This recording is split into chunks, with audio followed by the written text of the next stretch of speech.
اپنا موضوع چلا رہا تھا، اپنے موضوع کا ایک پوائنٹ میں آپ کے سامنے بیان تقریباً کر چکا تھا۔ وہ یہ تھا کہ دینی تعلیم سے دوری کا سب سے بڑا نقصان یہ ہے کہ انسان گمراہ ہو جاتا ہے، گمراہ ہونے کے چانسز اس کے زیادہ ہوتے ہیں۔ اسی لیے دینی تعلیم سے جڑ کر کے رہنا چاہیے، دینی تعلیم حاصل کرنا چاہیے۔ میرا دوسرا پوائنٹ ہے کہ دینی تعلیم سے دور ہونے اور اس سے دوری کا یہ نقصان ہے کہ ہماری نوجوان نسل بہت جلدی بگڑ جاتی ہے۔ ہم اپنے گاؤں میں، قصبوں میں، ہم اپنے یہاں معاشرے میں، سوسائٹی میں یہ دیکھتے ہیں کہ ہمارے یہاں کے چھوٹے چھوٹے بچے، ان کی کٹنگز، ان کے پہناوے، ان کے لباس اور ان کے چلنے کا طریقہ، ان کا چال چلن اسلامی نظر آتا ہی نہیں۔ یہ کبھی نہیں محسوس ہوتا۔ میں یہاں بہت اچھی طریقے سے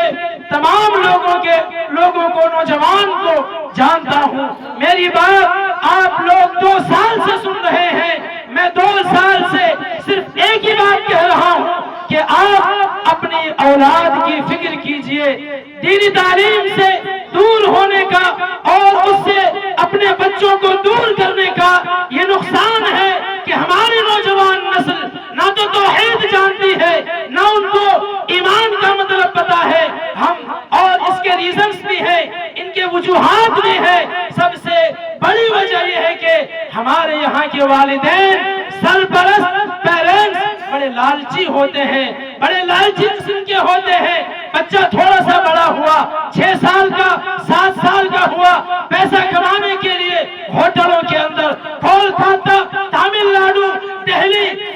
اپنے بچوں کو بھیج دیا جاتا ہے صرف 6,000 میں، 7,000 میں نوکریاں کرنے کے لیے، اپنے بچوں کو پلیٹ دلوانے کے لیے اور ان کے پیسے بچپن ہی سے استعمال کرنے کے لیے اپنے بچوں کی بچپن، ان کا بچپنا، ان کے بچپن کی دینی تعلیم سب کچھ ان کا کھا جاتے ہیں اور بچوں کو محروم کر دیتے ہیں۔ وہی بچے جب دین سے ناشنا رہتے ہیں، جب انہیں دین کی معلومات نہیں رہتی ہے، جب انہیں قرآن، حدیث، کتاب و سنت کا کچھ عطا پتہ نہیں رہتا،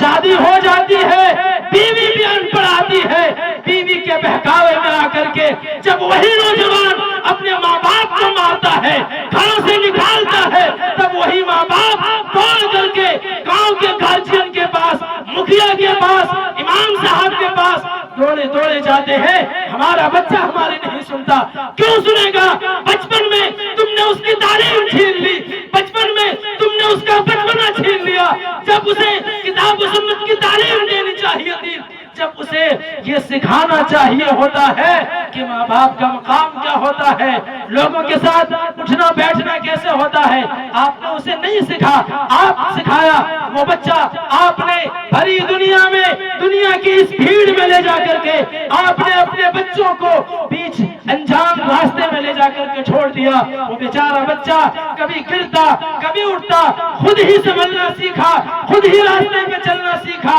صحیح غلط کے فیصلے انہوں نے اپنے دوستوں سے سیکھے اور ان کے دوست بھی ویسے ہوتے ہیں۔ دینی تعلیم کا یہ ایک بہت ہی بڑا نقصان ہے کہ ہم اپنے بچوں کو دینی تعلیم سے دور کر دیتے ہیں۔ بچپن میں ہم نے انہیں نہ تو مکتب کی صحیح تعلیم دلوائی، نہ تو انہیں قرآن پڑھنا سکھایا، نہ تو انہیں اردو پڑھنا سکھایا، اور نہ ہی انہیں عقیدے کی بنیادی معلومات انہیں دلائی۔ نتیجہ کیا ہوتا ہے؟ ہمارا وہی اہل حدیث بچہ، وہی نوجوان جب کلکتہ کے اندر جلوس نکلتا ہے ربیع الاول میں، اپنے اس بریلوی فرینڈ کے ساتھ لگ کر کے غیر مسلکی اور جو چیز بدعت ہے اس میں لگ کر کے دوستی کے نام پر، اتحاد کے نام پر، مصلحت کے نام پر، وہ بھی یا نبی، یا رسول، یا حسین، یا خواجہ کے نعرے لگاتے ہوئے نظر آتے ہیں۔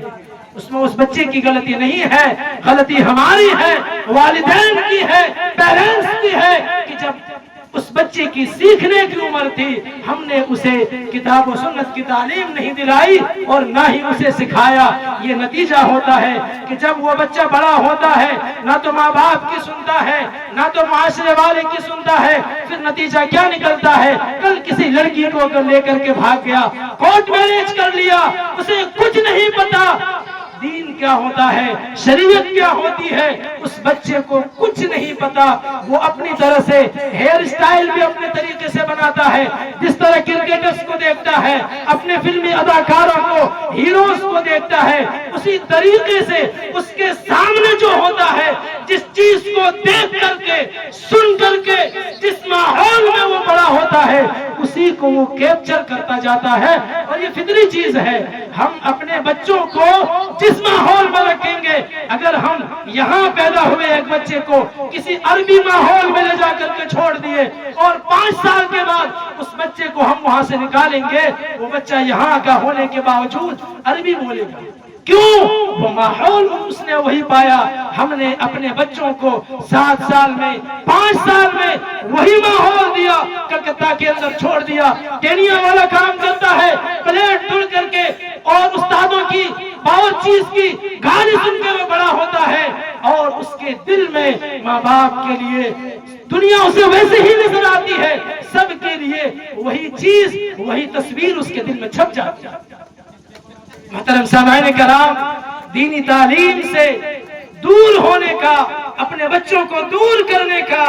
یہ ایک بہت ہی بڑا نقصان ہے جو آنے والے وقت میں فیوچر میں ہمیں نظر آئے گا۔ ابھی نظر نہیں آ رہا ہے، کیونکہ ابھی علماء حق، علماء ربانیین زندہ ہیں۔ جب دنیا سے دھیرے دھیرے کر کے حق بولنے والے، حق کھانے والے، حق بیان کرنے والے، حق پر عمل کرنے والے اس دنیا سے دھیرے دھیرے ختم ہوتے چلے جائیں گے، پھر سب سے بڑا مسئلہ پیدا ہوگا۔ یہ مسئلہ نہیں کہ آپ کے بچے کے پاس بینک بیلنس ہوگا کہ نہیں، آنے والے وقتوں میں ہو سکتا ہے آپ کی اولاد کے پاس بڑی بڑی عمارتیں ہوں، بہت بڑا گھر ہو، بڑی بڑی گاڑیاں ہوں، ان کے پاس سب کچھ ہوگا، لیکن ہو سکتا ہے وہ ایمان والا نہ ہو سکتا ہے وہ اللہ کا انکار کر دے، ہو سکتا ہے وہ رسول کا انکار کر دے،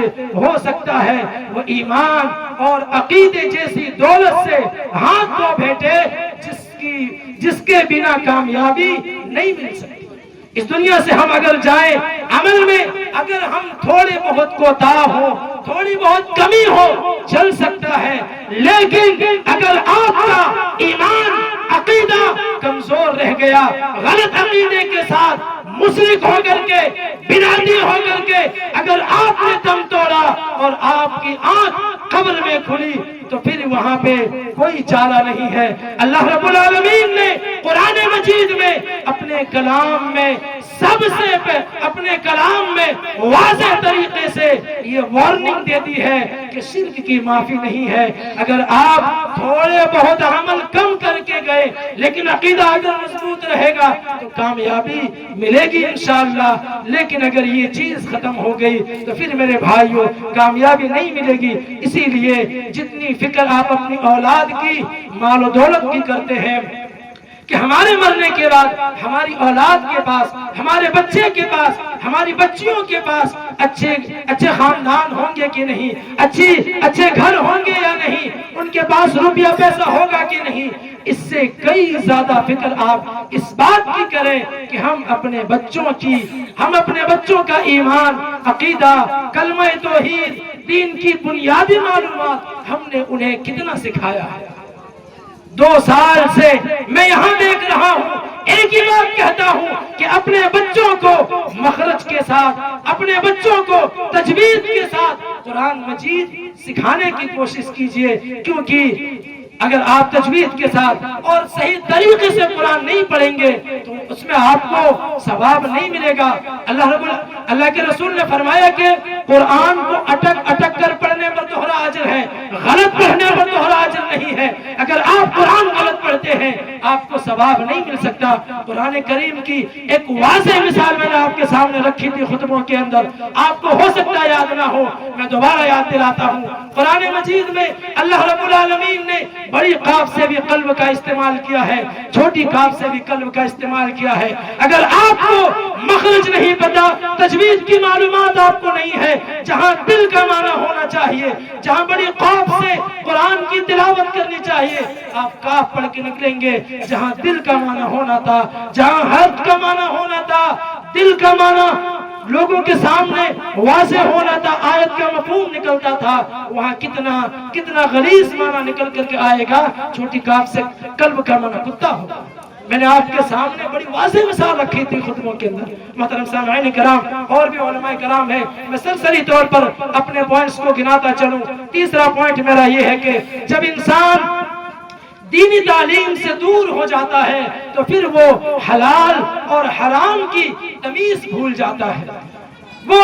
کیا چیز حلال ہے، کس چیز کو ہمیں کمانا ہے، کس چیز سے کے ذریعے سے ہمیں نہیں کمانا ہے، انسان اس تمیز کو، اس فرق کو بھلا دیتا ہے۔ انسان چاہے کتنا ہی ایجوکیٹڈ ہو، اگر اس کے پاس دینی تعلیم نہیں ہے اور دینی تعلیم کے ساتھ ساتھ رب کی توفیق نہیں ہے تو انسان جاننے کے بعد بھی حرام کھاتا ہے۔ انسان سب کچھ جاننے کے بعد بھی حرام کھانے کا عادی ہو جاتا ہے۔ میں یہ بات بڑی ذمہ داری کے ساتھ بیان کر رہا ہوں۔ اللہ رب العالمین نے قرآن مجید میں بڑے ہی واضح انداز میں فرمایا کہ لا تأکلوا ولا تأکلوا اموالکم بینکم بالباطل، کہ باطل طریقے سے، غلط طریقے سے، حرام طریقے سے ایک دوسرے کے مال کو نہ کھاؤ۔ جہاں جس قدر جتنا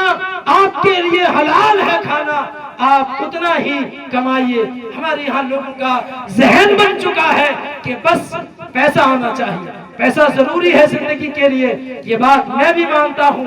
آپ بھی مانتے ہیں، پوری دنیا مانتی ہے، لیکن کافر میں،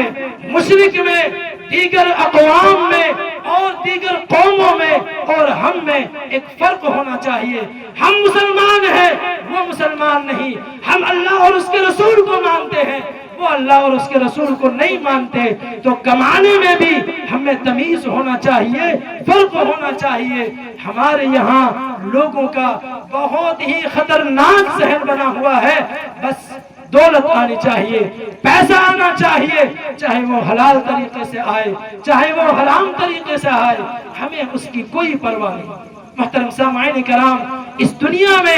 کمانا، پیسے کمانا مشکل نہیں ہے۔ آپ جس راستے پہ نکلیں گے، اگر آپ کے پاس طاقت ہے، صلاحیت ہے، اگر آپ کے پاس ذہن ہے، آپ خوب پیسہ کمائیں گے۔ لیکن اس دنیا میں مشکل ہے تو حلال کمانا ہے، حرام سے بچ کر کے حلال کے ذریعے آپ اپنی زندگی گزاریں، ورنہ یہ ہو سکتا ہے کہ آپ اس دنیا میں خوب عبادتیں کر کے جائیں، اللہ رب العالمین کے یہاں جب آپ رب العالمین کو کہیں کہ ہم نے دنیا میں خوب عبادتیں کی تھی، اللہ رب العالمین کہے گا وہ تمہاری عبادتیں قبول ہی نہیں ہوئی۔ جب انسان کا جسم حرام طریقے سے پلنے لگتا ہے، حرام کمائی سے پلنے لگتا ہے، تو پھر وہ جسم جنت میں جانے کے لائق نہیں رہ جاتا، وہ جسم جہنم کے لائق بنتا چلا جاتا ہے، اس کا مستحق بنتا چلا جاتا ہے۔ محترم سامعین کرام، دینی تعلیم سے دوری کا اور دین کی معلومات سے، دین کی بنیادی تعلیمات سے دور ہونے کا یہ ایک نقصان ہے کہ انسان حلال اور حرام کے درمیان فرق بھول جاتا ہے۔ ہمیں یہ فرق واضح رکھنا ہے۔ جب تک دنیا اس فرق کو واضح رکھے گی، جب تک مسلمان اس حلال اور حرام کے درمیان تمیز رکھیں گے، تب تک انشاءاللہ ہم کامیاب رہیں گے، ہماری عبادتیں قبول ہوں گی۔ جس دن ہم نے اس کو بھلا دیا، پھر ہماری عبادتیں اس پر سوالیہ نشان ہوگا۔ محترم سامعین کرام،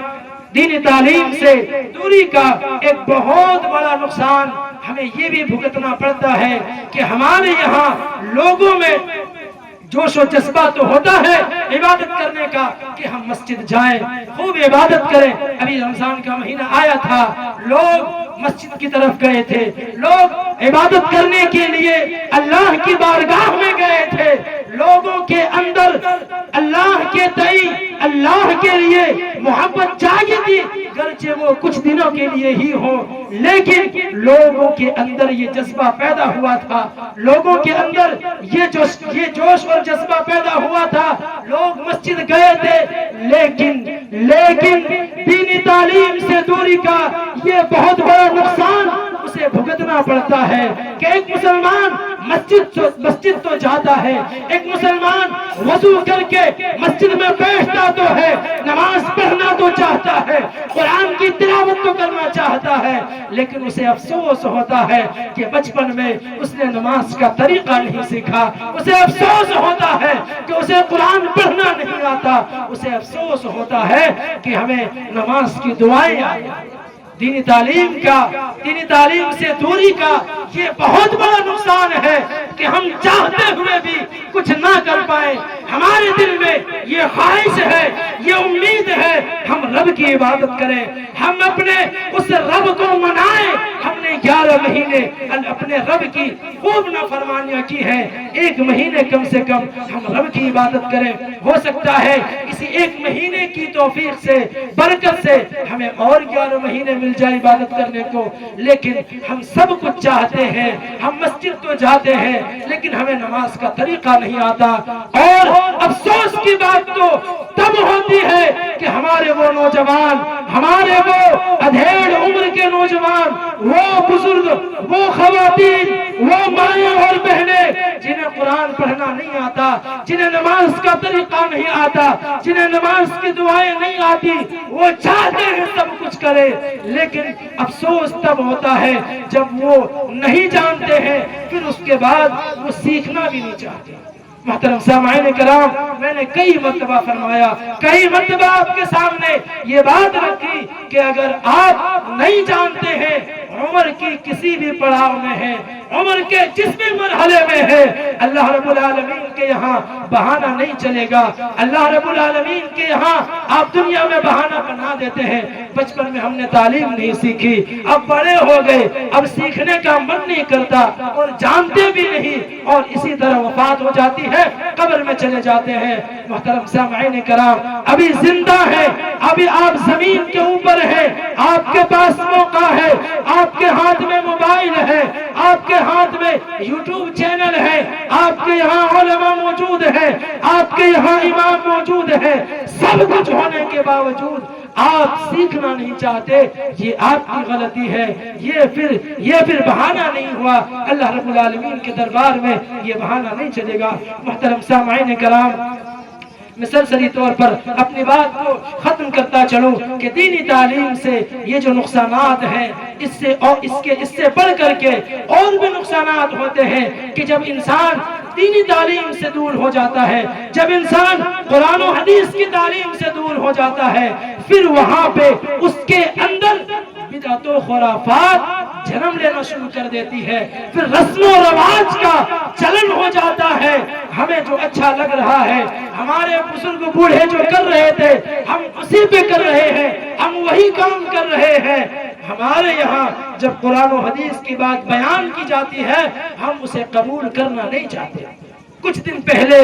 جب یہاں خواتین عیدین کی امامت کراتے تھے، عیدین کی امامت کراتی تھی، میں نے یہ مسئلہ بیان کیا تھا کہ آپ مجھ سے نہیں، کسی بھی عالم سے پوچھ لیں، عورتوں کی امامت عیدین میں عورتوں کی امامت نہیں ہے، وہ مرد کے پیچھے ہی نماز پڑھتی ہے۔ لیکن جب یہ مسئلہ میں نے لوگوں کے سامنے دلائل کی روشنی میں رکھے، لوگوں کے اندر افراتفری کا ماحول ہے۔ میں اپنی طرف سے بات نہیں کہہ رہا ہوں، میں نہ اپنے گھر سے لا کر کے وہ بات پیش کر رہا ہوں، نہ اس بات سے میرا کوئی ذاتی فائدہ ہے۔ میں نے آپ کے سامنے قرآن و حدیث کی بات رکھی تھی، لیکن ہمارے یہاں کے لوگ اور ان کا دل اس قدر سخت ہو چکا ہے کہ قرآن و حدیث کی صحیح معلومات آنے کے بعد بھی وہ قبول کرنا نہیں چاہتے۔ محترم سامعین کرام، آپ جس قدر علماء پہ، آپ جس قدر مدرسے میں پڑھنے والے بچوں پہ نظر رکھتے ہیں، آپ اس سے کئی زیادہ نظر رکھنے کے مستحق ہیں کہ آپ اپنی اولاد پہ نظر رکھیں۔ لوگ تنقید کرتے ہیں مدرسے کے بچوں پہ، یہ مدرسے میں پڑھنے کے بعد بھی ایسا کر رہا ہے، یہ مدرسے سے فارغ ہونے کے بعد بھی ایسا کر رہا ہے، یہ امام ہونے کے بعد بھی ہم سے ایسا بول رہا ہے۔ میرے بھائیوں، آپ ایک عالم سے گفتگو کر رہے ہیں، آپ ایک امام سے گفتگو کر رہے ہیں، وہ اللہ کے گھر کا امام ہے، تمہارے باپ کے گھر کا امام نہیں ہے۔ اپنی آواز نیچے رکھ کے بات کرا کیجئے۔ یہ اگر بچے پڑھ رہے ہیں، کتاب و سنت کی تعلیم حاصل کر رہے ہیں، آپ کے غلام نہیں بن رہے ہیں۔ رزق کا مالک، روزی کا مالک وہ اللہ ہے۔ میرے بھائیوں، مدرسے میں پڑھنے والے خصوصاً بچوں، کبھی بھی اپنے ذہن میں یہ بات پیدا نہیں کرنا کہ ہم پڑھنے کے بعد ان لوگوں کے محتاج ہوں گے۔ رزق کا مالک اللہ ہے، اور میں لوگوں سے بھی کہنا چاہوں گا، آپ جتنی نظر ان پہ رکھتے ہیں اتنی اپنے بچوں پہ رکھیں۔ قیامت کے دن آپ سے یہ نہیں پوچھا جائے گا کہ فلانا کیا کر رہا تھا، آپ سے یہ ضرور پوچھا جائے گا کہ اگر نماز تھوڑی جلدی ہو گئی، آپ سے یہ نہیں پوچھا جائے گا کہ اگر 2 رکعت چھوٹ گئی تم نے نماز کیوں نہیں ادا کی، وقت پہ نماز ادا کی نا۔ لیکن اگر آپ مسجد میں نماز ادا کر رہے ہیں، آپ وہاں پہ تنقید کر رہے ہیں، آپ کی زبان وہاں کھل رہی ہے، آپ اکیلے نماز پڑھ رہے ہیں اور آپ کا بیٹا گاؤں میں گھوم رہا ہے، آپ کی بیٹی گھر میں بیٹھی ہوئی ہے، آپ کی بیوی بستر پر لیٹی ہوئی ہے، آپ کے گھرانے والے نماز نہیں پڑھتے، قیامت کے دن یہ سوال آپ سے ہوگا، یہ سوال آپ سے پوچھا جائے گا کہ خود مسجد میں آ کر کے خوب نمازی بنا کرتے تھے، خوب لوگوں پہ تنقید کیا کرتے تھے، تمہارا بیٹا گاؤں میں گھوم رہا تھا، تم نے اسے نمازی کیوں نہیں بنایا؟ اور وہی بیٹا جس کی آپ تائید کر رہے ہیں، قیامت کے دن جب آپ جنت جانے لگیں گے، ہو سکتا ہے آپ کے اعمال اتنے ہوں، آپ کے حق میں جنت کا فیصلہ ہو جائے، پیچھے سے آواز آئے گی، اے میرے رب، دنیا میں یہ خوب نمازیں پڑھا کرتا تھا، خوب متقی تھا، خوب اچھی باتیں کیا کرتا تھا، ہمارے سماج میں ان کی بڑی عزت تھی، لوگ انہیں شریف اور نیک سمجھا کرتے تھے، لیکن کبھی بھی اسے توفیق نہیں ہوئی کہ ہماری انگلی پکڑ کر کے یہ ہمیں مسجد لے چلے، ہمیں نماز کا حکم دے۔ وہی بچہ، وہی بیوی، وہی بیٹی جس کی تائید آپ آج یہاں کر رہے ہیں، قیامت کے دن وہی آپ سے مطالبہ کریں گے اور آپ کو ہو سکتا ہے جہنم میں پھینکوا دیں۔ محترم سامعین کرام، یہ تھوڑی موضوع سے ہٹ کے بات چلی گئی تھی، لیکن یہ ایک اہم بات ہے کہ آپ اپنے حقوق کی ادائیگی کو اول درجہ دیجئے، اس کو پہلے نمبر پہ رکھیے، پھر اس کے بعد لوگوں کی اصلاح کیجئے۔ آپ سب سے پہلے خود کو دیکھیے، اپنی آل و اولاد کو دیکھیے، وہ نیک ہے کہ نہیں، وہ نمازی ہے کہ نہیں، ان کے متعلق آپ سے سوال کیا جائے گا۔ محترم سامعین کرام، اسی سے متعلق وسیم بریلوی صاحب کا مجھے وہ شعر یاد آتا ہے کہ لوگ جب کوئی اختلاف ہو جاتا ہے فوراً اپنی زبان کھول دیتے ہیں اور اونچی آواز میں جیسے من آیا بولنے لگتے ہیں۔ دنیا کی کوئی بھی بات ہو، کتنی ہی اختلاف والی بات ہو، کتنی ہی لڑائی والی بات ہو، اگر وہ سلیقے سے رکھا جائے تو وہ بات کی جا سکتی ہے۔ وسیم بریلوی صاحب نے کیا ہی خوبصورت انداز میں 2 مصروں کے اندر، ایک شعر کے اندر اسے پرویا تھا کہ کون سی بات کہاں کیسے کہی جاتی ہے، کون سی بات کہاں کیسے کہی جاتی ہے، یہ سلیقہ ہو تو ہر بات سنی جاتی ہے۔ محترم سامعین کرام، اگر آپ کے پاس کہنے کا ہنر ہے، اگر آپ کے پاس بات رکھنے کا سلیقہ ہے تو آپ ہر بات رکھ سکتے ہیں۔ آپ جو بات ناراض ہو کر کے، غصہ ہو کر کے کہہ رہے ہیں، وہی بات آپ ادب اس کے دائرے میں بھی کہہ سکتے ہیں۔ محترم سامعین کرام، میں اپنی تقریر کا خلاصہ آپ کے سامنے بیان کرتا چلوں کہ جب انسان دینی تعلیم سے جڑتا ہے، دینی تعلیم کے پاس رہتا ہے، اس کے پاس دین کی تعلیم ہوتی ہے، پھر وہ انسان اس کا عقیدہ مضبوط رہتا ہے، وہ دنیا میں بھی مضبوط رہتا ہے۔ اور صرف یہ جو میں آپ کے سامنے تعلیم کی اہمیت بیان کر رہا ہوں، یہ صرف میں آپ کو عالم بنانا نہیں چاہتا، میں یہ نہیں کہہ رہا ہوں کہ سارے کے سارے عالم جائیں، گاؤں سے نکل کر مدرسے میں داخلہ لے لیں اور سب عالم بن جائیں۔ نہیں میرے بھائیوں، آپ اگر مسلمان ہیں، آپ کو نماز کی بنیادی چیزیں آنی چاہیے، آپ کو کلمہ توحید لا الہ الا اللہ محمد رسول اللہ کا معنی و مفہوم آنا چاہیے، آپ کو زکوٰۃ کی بنیادی چیزیں آنی چاہیے، کتنے میں زکوٰۃ نکلتی ہے، کب زکوٰۃ نکلتی ہے، کس وقت زکوٰۃ ادا کرنا ہے، کن کو زکوٰۃ دینا ہے، ہر ایرے گہرے کو، ہر پیٹ پرست آدمی کو زکوٰۃ نہیں دینا ہے۔ ان دین کے مسائل کا بنیادی، ان دین کے مسائل کی بنیادی جانکاری، بنیادی معلومات آپ سے اسلام مطلوب ہے، مطلوب کرتا ہے، آپ سے طلب کرتا ہے، آپ سے بھی چاہتا ہے۔ صرف عالم اور مولوی کی یہ ذمہ داری نہیں ہے کہ صرف وہی نماز جانے، نماز کا طریقہ آپ کو بھی آنا چاہیے، نماز کی دعائیں آپ کو بھی آنی چاہیے، دین کی بنیادی معلومات، قرآن کو صحیح طریقے سے پڑھنا آپ کو بھی آنا چاہیے۔ یہ کتنی افسوس کی بات ہے کہ جس زبان میں، جس کتاب میں ہماری شریعت نازل ہوئی، اللہ نے ہمیں بتایا کہ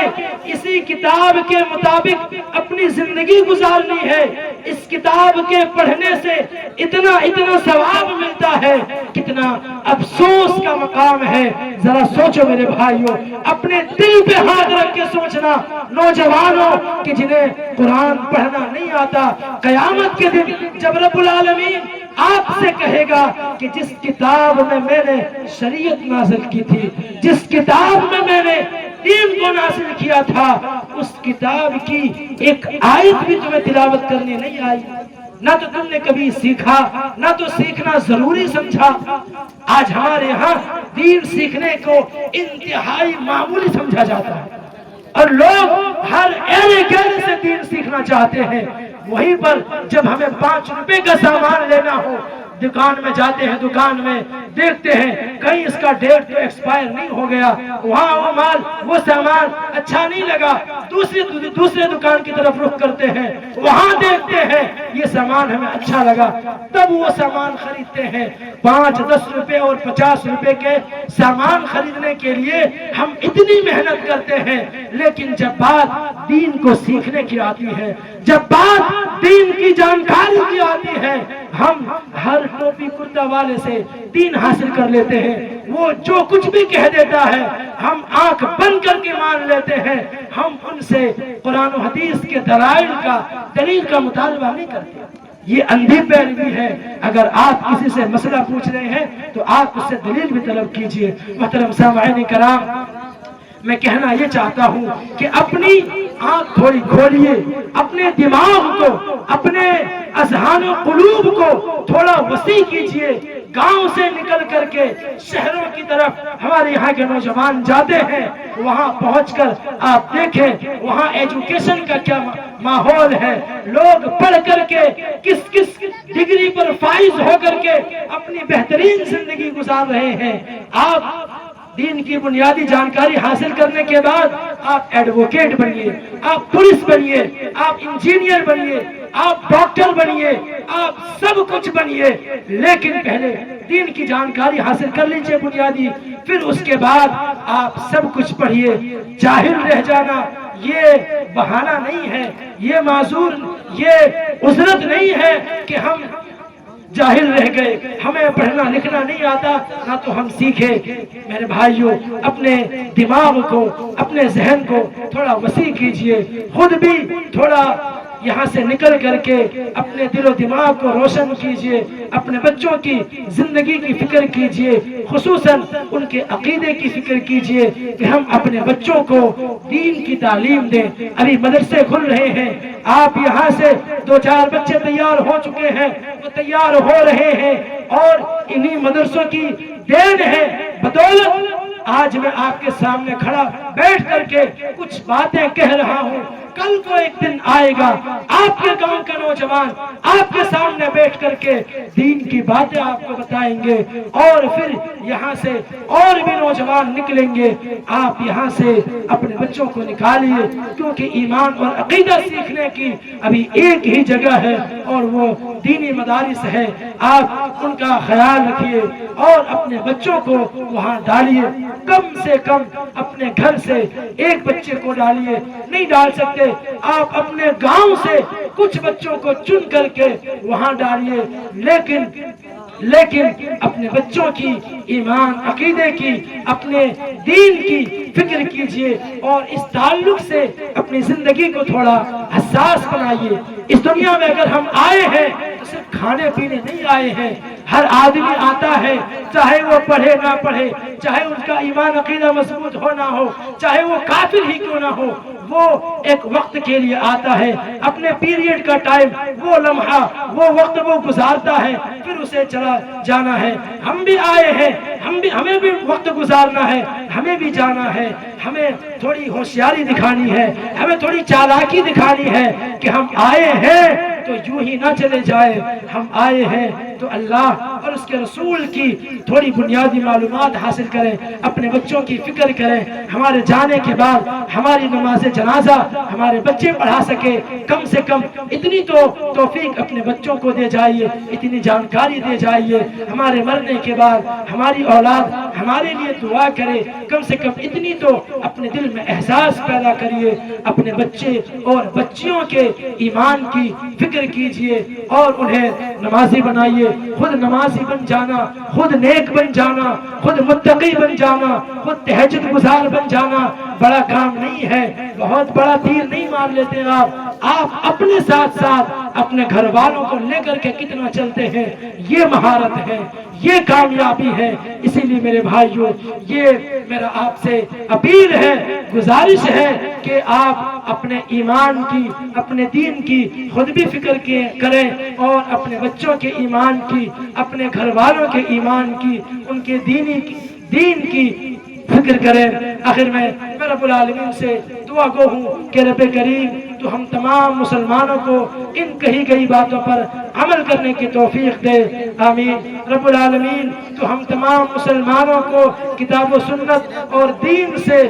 علماء ربانیین سے جڑنے کی توفیق دے، آمین۔ رب العالمین جب تک ہمیں اس دنیا کے اندر زندہ رکھ، ایمان اسلام کے ساتھ زندہ رکھ، اور جب ہمارا خاتمہ ہو تو کلمہ توحید لا الہ الا اللہ محمد رسول اللہ کے ساتھ ہمارا خاتمہ ہو، آمین۔ تقبل یا رب العالمین، والسلام علیکم ورحمۃ اللہ وبرکاتہ۔